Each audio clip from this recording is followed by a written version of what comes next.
रात को नींद आने से पहले ये तस्बीह करेंगे तो सुबह इंशाअल्लाह आपके उठने से पहले अल्लाह पाक आपके लिए रिज़्क का इंतज़ाम कर देंगे। ये एक छोटा सा अमल है, तस्बीह ये है। बावुज़ू होकर बिस्तर पर सोने से पहले अव्वल व आखिर दरूद पाक पढ़ें और दरमियान में ये तस्बीह पढ़ें, इन्नल्लाह अला कुल्लि शैइन क़दीर। तस्बीह के हर दाने पर आपने ये अल्फाज पढ़ लेने हैं। इसका मतलब है, बेशक अल्लाह पाक हर चीज़ पर कादिर है, जिसको चाहे वो ज़्यादा रिज़्क दे देता है, ज़्यादा दौलत दे देता है, और जिसको चाहे कम दौलत दे देता है, जिसे चाहे अमीर कर दे, जिसे चाहे गरीब कर दे, वो ही हर चीज़ पर कादिर है और इसकी मर्ज़ी के बगैर कुछ भी नहीं हो सकता।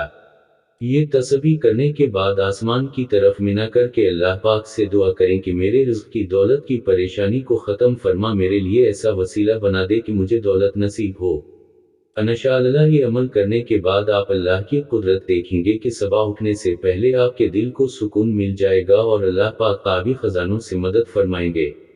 साद रज़ी अल्लाह ताला अन्हा सवाल करते हैं, या रसूल अल्लाह सल्लल्लाहु ताला अलैहि वसल्लम दुआ कर दे जाए, मैं मुस्तजाब दावत बन जाओ। आपने दुआ की बजाय दवा बता दी। दुआ करते तो इनके लिए ही करते, दवा दुनिया का हर फर्द ही इस्तेमाल कर सकता है। फरमाया, अपने खाने के हलाल कर लो, जो बोलोगे कबूल हो जाएगा।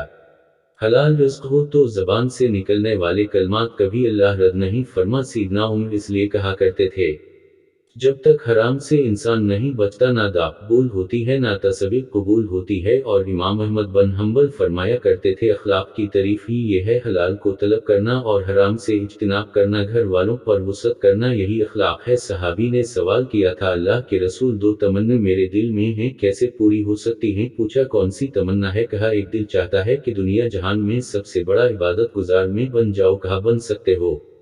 आपने ये नहीं फरमाया सजदे में पड़ जाओ, खाना पीना नहीं, ऐसी तरह मौत आ जाए सबसे बड़े इबादत गुजार होगे? फरमाया, नहीं, हराम चीज़ों से बच जाओ, तुझसे बड़ा दुनिया में इबादत गुजार होगा ही कोई नहीं। सरताज रसूल, एक और तमन्ना है मेरा, ये भी जी चाहता है कि मैं दुनिया में सबसे अमीर बन जाओ। आपने ये नहीं फरमाया कि अच्छा, मैं दुआ करता हूँ, जहाँ चलते जाओगे सोना बनता जाएगा। फरमाया, जो तेरे रब ने तुझे दिया इस पर राज़ी होकर अल्हम्दुलिल्लाह कह देना, तेरे जैसा अमीर ही कोई नहीं। रसूल अल्लाह सल्लल्लाहु ताला अलैहि वसल्लम इसलिए फरमाया था। सीदना अबू बकर सिद्दीक़ रज़ी अल्लाह ताला अन्हु फरमाया करते थे, जो हराम से परवरिश पाने वाला जिस्म है, ये जन्नत में नहीं जाएगा। जिस जिस्म की परवरिश हराम से हुई, इसके लिए आतश ही बेहतर है।